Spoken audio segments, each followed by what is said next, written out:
Basic থেকে হালকা এবং আস্তে আস্তে শিখতে হবে এবং আপনাকে জানতে হবে যে আসলে কোন জিনিসটা আপনার প্রথম দিকে শেখা উচিত এবং কোন জিনিসটা শেষে শেখা উচিত। আজকে আমরা যে টিউটোরিয়ালটা নিয়ে কথা বলবো সেই টিউটোরিয়ালটি হলো গিয়ে একদম বেসিক লেভেলের এন্ট্রি লেভেলের, তবে এর ইমপ্যাক্ট কিন্তু খুবই গুরুত্বপূর্ণ। মানে আপনাকে অ্যাডোবি আফটার সম্বন্ধে কাজ করার জন্য যতটুকু জ্ঞান প্রয়োজন ততটুকু জ্ঞান আজকের এই টিউটোরিয়ালের মধ্যে দেওয়া হবে। সো আমরা প্রথমে আমাদের অ্যাডোবি আফটার এফেক্টসে চলে যাব। হ্যাঁ, অ্যাডোবি আফটার এফেক্টসটা লোড হতে সময় লাগে এবং আপনার যে ভার্সন সেই ভার্সনটা নিয়ে আসলে চিন্তা করার কিছুই নেই। ভার্সনটা কিন্তু এখানে কোনো ইমপ্যাক্ট রাখে না। যে কোনো ভার্সনে আপনি কাজ করতে পারেন, তবে মেজরিটিটাই কিন্তু সেম। সো ওপেন হওয়ার পর আমাদের যে হোম যে ড্যাশবোর্ডটা, আমাদের অ্যাডোবি আফটার এফেক্টসের হোম যে ড্যাশবোর্ডটা, welcome to Adobe After Effects, সেখানে আপনাকে কিছু জিনিস দেখাবে। যেহেতু আমার 2টা প্রজেক্ট কাজ করছিলাম, সেই 2টা প্রজেক্ট রয়েছে এবং নিউ প্রজেক্ট আপনি যখন কাজ করবেন তখন নিউ প্রজেক্টে কাজ করতে হবে। যখন আপনি ক্রস চিহ্নটাতে ক্লিক করবেন তখন কিন্তু অটোমেটিকলি নিউ প্রজেক্ট আনটাইটেলেড একটা প্রজেক্ট হয়ে যাবে এবং ওপেন প্রজেক্ট দিয়ে আপনি নতুন একটা প্রজেক্ট খুলতে পারেন। যাই হোক, আমরা ক্রস চিহ্ন দিয়ে নতুন একটা প্রজেক্ট ক্রিয়েট করে নিই। যেহেতু আমরা নতুন, সেহেতু আমরা নিউ কম্পোজিশনের মাধ্যমেই কাজটা করতে হবে। নিউ কম্পোজিশনের মধ্যে কি? নিউ কম্পোজিশনের মাধ্যমে আমরা যখন নিউ কম্পোজিশনে ক্লিক করব তখন আমরা কম্পোজিশনের নাম এবং প্রিসেট এবং এটা কোন টাইপের ফরম্যাটের জন্য ভিডিও, আমরা কি ইউটিউবের জন্য ভিডিও আপলোড করব নাকি আমরা রিল কিংবা শর্টের জন্য ভিডিও আপলোড করব, সেটা কিন্তু গুরুত্বপূর্ণ। সেই প্রিসেটের কাজেরটার মধ্যে আপনি সেই কাজটা করতে পারবেন। এখানে 2টা ফরম্যাটে, এখানে অনেকগুলো ফরম্যাট রয়েছে, তবে বেশিরভাগ ইউজ হয় সেটা হলো গিয়ে 2টা 4K 23.97 আর একটা হলো সোশ্যাল মিডিয়া পোর্ট্রেট। এই 2টাই ব্যবহার করা হয়। সো আমরা মাউস যেখানে রয়েছে সেটাতে দেখলে বুঝতে পারবেন। সো এই 2টা আসলে বেশি ব্যবহার করা হয় এবং আমরা আমাদের কাজ করার সময় এই 2টা নিয়ে আসলে কাজ করব। তবে হয়তো অ্যাডভান্স লেভেলে উঠলে আপনি হয়তো আরও বেশি জিনিস নিয়ে কাজ করতে পারেন। যাই হোক, আমরা অবশ্যই সোশ্যাল মিডিয়ার এটা রাখলাম। তারপরে আমাদের যে টাইম কোড, আমরা কত সময়ের জন্য কাজ করতে চাই, আমাদের ব্যাকগ্রাউন্ডটা কী হবে, আমরা যে ব্যাকগ্রাউন্ডটা নিয়ে কাজ করবো সেই ব্যাকগ্রাউন্ডটার কালারটা কী হবে সেটা কিন্তু করতে পারবো। তারপর ওকে ক্লিক করে দিলে হয়ে গেল। আমরা যেহেতু সোশ্যাল মিডিয়া নিয়ে কাজ করতেছি, সোশ্যাল মিডিয়ার বিষয়টা এখানে নিয়ে আসা হলো। তারপরে আপনি যে জিনিসটা দেখতে পারতেছেন সেটা হলো গিয়ে যে মানে আপনার যে সেই স্কিনটা সেটাকে তো আপনার চোখে যেন ভালোভাবে অ্যাড হয় সেই জিনিসটাকে মেনটেন করতে হবে। সো আমরা এটাকে আপনার ফিট অনুযায়ী দিয়ে দেবেন এবং এখানে যে আমরা প্রথম টপ বারে যে কাজগুলো রয়েছে সেগুলো নিয়ে আমরা একটু কথা বলি। এখন যেগুলো জানা দরকার সেগুলোই আমরা বলবো। ফাইলের মধ্যে সেভ, ইম্পোর্ট এবং এক্সপোর্ট, এই 3টা জিনিসই কিন্তু আমরা জানবো। এই 3টা জিনিসই প্রধানত মূল। সো সেভ অপশনটা কি? সেভ অপশনটা সবাই জানে যে সেভ করার জন্য, যেটা কিন্তু সেভ করার জন্য অ্যাডোবি আফটার এফেক্টসের নিজের একটা ফাইল আছে যেটা শুধুমাত্র অ্যাডোবি আফটার এফেক্টসই বুঝবে, অন্য কেউ বুঝবে না। সো সেই কাজটা অ্যাডোবি আফটার এফেক্টসে হয় আর কি। সো আমরা সেভ যখন ক্লিক করবো সেহেতু অ্যাডোবি আফটার এফেক্টসে সেভ হবে। যাই হোক, তারপরে ইম্পোর্টে কি? ইম্পোর্টের মধ্যে আপনি অনেকগুলো জিনিস আপনার স্ক্রিনে নিয়ে কাজ করতে পারেন, যেমন অডিও, ভিডিও ইত্যাদি, ইমেজ, এবং এগুলোকে নিয়ে কাজ করতে হবে। আপনি 3D অ্যানিমেশন যখন করবেন তখন কিন্তু এগুলো নিয়ে কাজ করতে হবে এবং সেগুলো কিন্তু অন্য জায়গাতে ডাউনলোড করে নিতে হবে, নিজে ক্রিয়েট করে নিতে হবে। আমরা ইম্পোর্ট দিয়ে একটা ছবি ইমেজে নিয়ে আসি, যখন আমরা একটা ইমেজ নিয়ে আসি এবং এটাকে যখন ড্র্যাগ করে স্ক্রিনে ছাড়বো সেহেতু কিন্তু সেটা স্ক্রিনে চলে যাবে। এটা ইরানের একটা ছবি ইমেজ একটা। সো এবং ইম্পোর্টের কাজটাই কিন্তু এরকম যে ইম্পোর্ট দিয়ে আপনি একটা নতুন একটা জিনিসকে নিয়ে আসবেন। তারপরে আমরা যে জিনিসটা দেখাবো সেটা হলো এক্সপোর্টের কাজটা কি। আর আরেকটা জিনিস কি, ইম্পোর্ট দিয়ে আপনি কিন্তু মাল্টিপল ফাইল, মানে একসাথে অনেকগুলো ফাইল নিতে পারবেন। ধারাবাহিকভাবে একটার পর একটা আপনি কিন্তু অনেকগুলো ফাইল নিতে পারবেন।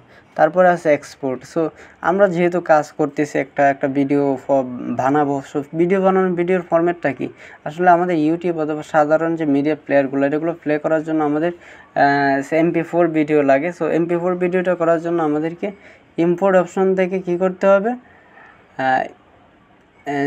H2 এই যে অপশনটা আছে সেটাতে নিতে হবে, H2 H.2 এই অপশনটাতে নিলে এবং যখন আমরা আমাদের লোকেশনটা সেট করে দিব সেটা কিন্তু MP4 ফরম্যাটে চলে যাবে। কিন্তু Adobe আফটার এফেক্টসের যে ফরম্যাটটা থাকবে সেটা হলো Adobe আফটার এফেক্টস সফটওয়্যারে বোঝার জন্য সেটা AIEP ফাইল নামে ফাইল, কিন্তু যখন আপনি আপনার ইউটিউবে ভিডিও আপলোড দেওয়ার জন্য দিবেন তখন কিন্তু সেটা MP4 করতে হবে, H2 ফরম্যাটে আর কি।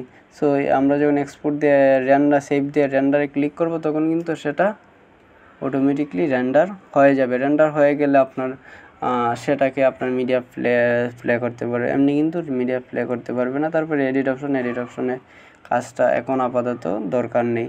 তো কম্পোজিশনের মধ্যে নিউ কম্পোজিশন সেটিং এইগুলো আছে।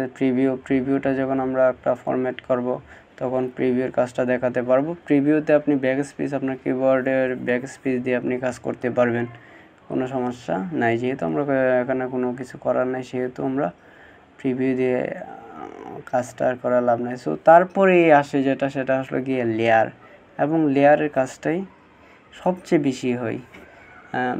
আপনাকে অনেক লেয়ার নিয়ে কাজ করতে হবে। তার মধ্যে আছে টেক্সট, সলিড, লাইট, ক্যামেরা, নাল, অবজেক্ট, শেপ, লেয়ার। সো আমরা প্রথম থেকে যে কাজটা বেশি করব, টেক্সট নিয়ে কাজ করব, শেপ নিয়ে কাজ করব, নাল নিয়ে কাজ করব, এবং অনেক ক্ষেত্রে ক্যামেরা নিয়েও আমরা কাজ করব। ক্যামেরা নিয়ে কাজটা প্রথম দিকেই রাখা উচিত। সো বাকিগুলো আপনি আস্তে আস্তে জানতে পারবেন, শিখতে পারবেন প্র্যাকটিসের মাধ্যমে। যে প্রথমে টেক্সট তো খুবই সিম্পল। আপনি টেক্সট একটা নিলেন, আপনার একটা টেক্সট নিলেন, টেক্সট টাইপ করলেন। সো এই জায়গাতে টেক্সটটা একটু গুরুত্বপূর্ণ। টেক্সটের কালারটা কিন্তু টেক্সটের যে কালারটা সেই কালারটা কিন্তু আপনি ওই যে ফন্টের যে জায়গাটা রয়েছে সেক্ষেত্রে আপনি টেক্সটগুলো কিন্তু কাজ করতে পারবেন। তারপরে আমরা যে জিনিসটা করব, লেয়ার অপশন থেকে আমরা কি করব,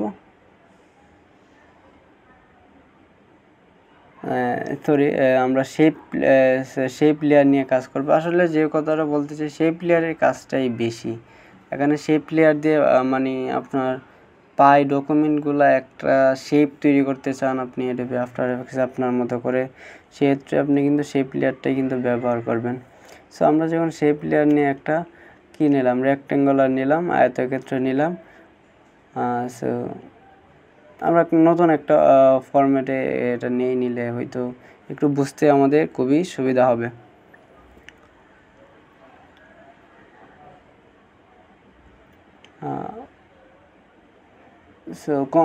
কম্পোজিশনের ব্যাকগ্রাউন্ড আমরা চেঞ্জ করেছি। তারপরে যে এই যে আসলে আমাদের স্ট্রোকের মানটা কম থাকার কারণে হয়তো রেক্টেঙ্গুলার সাইজটা খুব ভালোভাবে বোঝা যাচ্ছে না, এবং সেটা যেহেতু সোশ্যাল মিডিয়া পোর্ট্রেটের সাইজ সেহেতু সেটা একটু বুঝতে সমস্যা হচ্ছে। এটা মনে হয় অনেকটা এটা ইমেজের আন্ডারে চলে গেছে। আমরা শেপ লেয়ার নিয়ে আমরা এইটা একটা একটা রশ্মি টানি। সো এখানে যে আমরা টানার পর স্ট্রোকটা বাড়িয়ে দিলে সো সেটা কিন্তু একটা ভালো একটা লম্বা রশ্মি দেখা যাচ্ছে আর কি। সো তারপরে এটার আসলে শেপ লেয়ারের কাজটা হলো শেপ তৈরি করা। মোট কথা হলো যেটা শেপ তৈরি করা। আপনার বিভিন্ন ধরনের শেপ লাগবে, যখন কাজ করবেন তখন আসলে বুঝতে পারবেন। এখন তো আসলে বোঝা সম্ভব না, তবে মনে রাখবেন শেপ লেয়ারের কাজটাই বেশি। শেপ লেয়ারের মাধ্যমে আপনি পেন টুল দিয়ে করতে পারবেন, এবং এই যে রেক্টেঙ্গুলার টুল দিয়ে, রেক্টেঙ্গুলার ইলিপস দিয়ে, এগুলো দিয়ে আপনার কাজ করতে পারবেন আর কি। তারপরে আমরা যাই তারপরে আমরা লেয়ার অপশন থেকে আমরা ক্যামেরাটা ডিফল্ট যেটা আছে সেটাকে করে আমরা 50 mm করে এটা কি করব, ক্যামেরার নামটা আছে ক্যামেরা 1। সো ওকে অপশনে ক্লিক করে দিয়ে আমরা ক্যামেরা দিয়ে আমরা এখানে যে কাজটা করতে পারবো জুম ইন জুম আউট করতে পারবো। তবে হ্যাঁ, যে ক্যামেরা দিয়ে কাজটা করতে হলে আপনাকে সবগুলোকে 3D করতে হবে। 3D করার জন্য 3D যে আইকনটা রয়েছে সেখানে সবগুলোতে ক্লিক করে দিলেই 3D হয়ে গেল। সো এখন 3D করার পর যে ট্রান্সফর্ম অপশন আছে, ক্যামেরা অপশন আছে, জুম অপশন, আপনি ক্যামেরা দিয়ে জুম করতে পারবেন, মানে এগুলো চেঞ্জ হবে না, শুধু ক্যামেরাটা মানে আপনার যে ব্যাকগ্রাউন্ডটা যেটা স্ক্রিনে রয়েছে সেটা কিন্তু পরিবর্তন হবে না, ক্যামেরাটা আগে পিছে যাবে এবং জুম ইন জুম আউট দেখাবে। এবং সেটা কিন্তু নতুন একজন হিসাবে আপনার ভিডিওগ্রাফি করতে গেলেও কিন্তু খুবই কাজে দিবে, এডিট করতে গেলে কিন্তু এটা জুম ইনটা কাজে দিবে।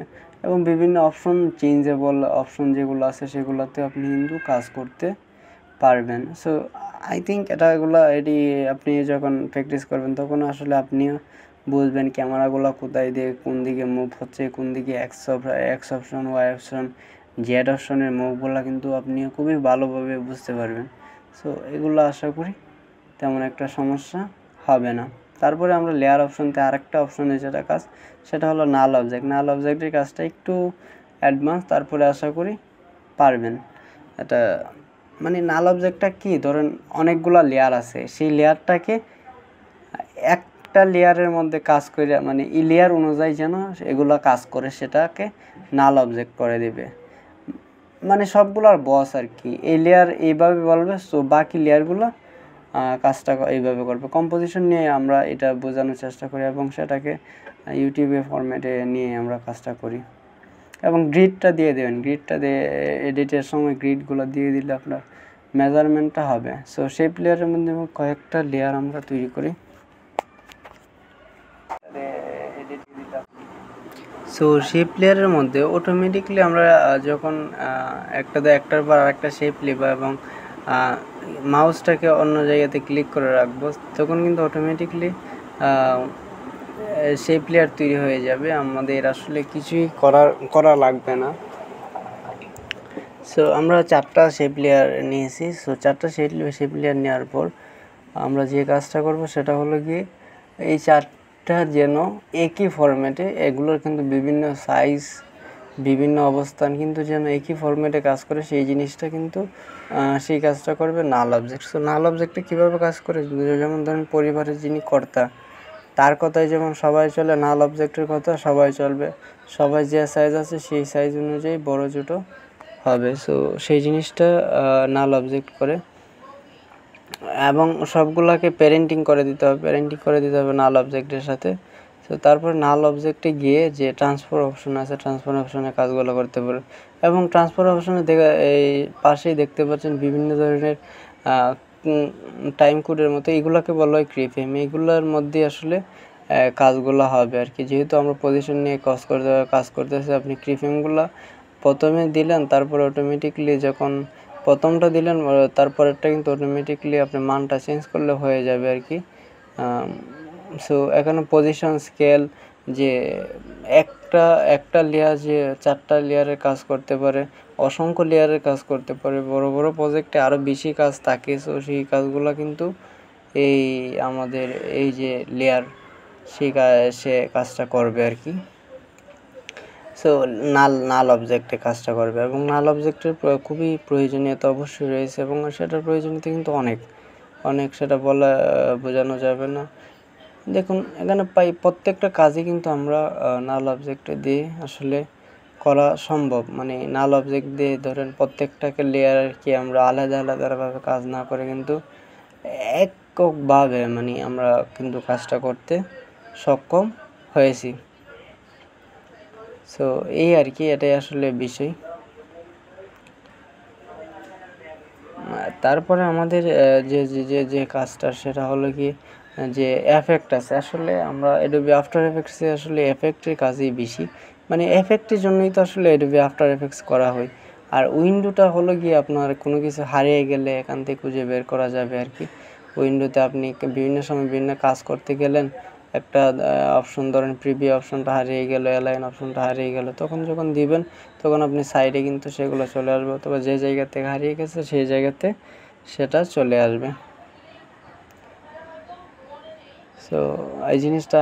আর এখন আমরা মেনু অপশনগুলো শিখবো। সো টপ বারের যে মেনু অপশনগুলো, প্রথমে যে মেনু অপশনটা আছে সেটাকে বলে হোম। সো হোমটা প্রথমে আসে আর কি, প্রথমে আসলো welcome to Adobe After effects. তারপরে আছে গিয়ে সিলেকশন টুল, এটাকে অনেকে মুভ টুলও বলতে পারে। একটা লেয়ারকে সিলেক্ট করে এটাকে অবস্থান পরিবর্তন, সাইজ ছোটো বড়ো করা কিন্তু এই সিলেকশন টুল দিয়ে সম্ভব। মানে সিলেকশন টুল দিয়ে আপনি এই কাজগুলো করতে পারবেন। সো সিলেকশন টুলের কাজটা আশা করি বুঝতে পারছেন। মানে এটা খুবই, যদি আপনারা এডিটিংয়ের অন্য কোনো সফটওয়্যার থাকেন তাহলে অবশ্যই সিলেকশন টুল, মুভ টুল এগুলোর কাজ নিয়ে কিন্তু আপনারা সবাই আশা করি জানেন। সো আমরা সিলেকশন টুলের কাজটা এখানে দেখলাম। তারপরে যে জিনিসটা আছে হ্যান্ড টুলটা হলো গিয়ে এটা অনেকটা জুম ইনের মতো কাজ করবে, যে জুম করবে কিন্তু আপনার যে অবজেক্টগুলো রয়েছে অবজেক্টগুলোকে কোনো ধরনের পরিবর্তন করবে না। মানে যখন অবজেক্টগুলোর কোনো ধরনের পরিবর্তন না করে আপনি যখন খুবই সূক্ষ্ম কাজগুলো করবেন, অনেক সময় আপনি অনেক বড় প্রজেক্ট নিয়ে যখন কাজ করবেন তখন কিন্তু এই জিনিসগুলো আসবে। এবং এই সূক্ষ্ম কাজগুলো কিন্তু আপনি করার জন্য তখন কিন্তু এই হ্যান্ড টুলগুলো ইউজ করবেন। এটা জুম টুলের কাজ হ্যান্ড টুলের অনুরূপ। সো তারপরে আছে যেটা, আর বাকিগুলো অনেক সময় হাইট থাকতে পারে। তারপর আছে অ্যাঙ্কর টুল মানে প্রত্যেকটা লেয়ারের একটা টুল রয়েছে। আমরা যখন সিলেকশন টুল ব্যবহার করবো অথবা লেয়ারে ক্লিক করব, সেহেতু কিন্তু এই কাজটা কিন্তু অ্যাঙ্কর পয়েন্টের টুলটা কিন্তু কাজ করা সম্ভব। অ্যাঙ্কর পয়েন্টের অনেক আসলে কাজ রয়েছে, এগুলো যখন আর একটু আমরা বিস্তারিতভাবে জানবো তখন তো আমরা আসলে বুঝবো। আর এরপরে আছে যে শেপ লেয়ার টাইপের, এইটার কাজটা কিন্তু মানে রেক্টেঙ্গুলার টুল, ওভাল, এই স্টারের কাজটা কিন্তু শেপ লেয়ারের আন্ডারে আপনার এগুলো দরকার হবে। এগুলো যখন আপনি বিভিন্ন এফেক্ট ক্রিয়েট করতে যাবেন তখন কিন্তু এই টুলগুলো কিন্তু আপনার প্রয়োজন হবে। সো এগুলোকে একটু ড্র্যাগ করে ধরে আপনার প্রত্যেকটা টুলের কাজগুলো করতে পারবেন। স্টার আমরা এগুলা মানে অনেক, এগুলো যেহেতু ভেক্টর টাইপের কাজ সেহেতু অনেক সুন্দর হয় আর কি। এগুলোর কোনো ফরম্যাটগুলো চেঞ্জ হয় না, দেখতে খুব ভালো দেখায়।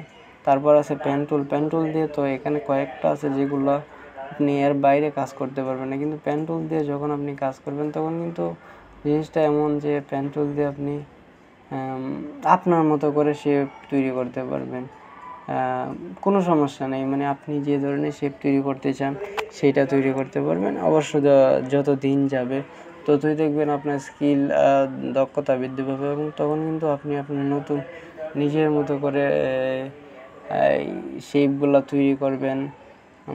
সো এই আর কি। এখন আমরা একটা পাত তৈরি করি, ধরেন পেন টুল দিয়ে পাত তৈরি করলাম, এটাকে বলা হয় পাত। পেন টুল দিয়ে ধরেন আগা বাঁকা যাই তৈরি করি সেটা হলো পাত।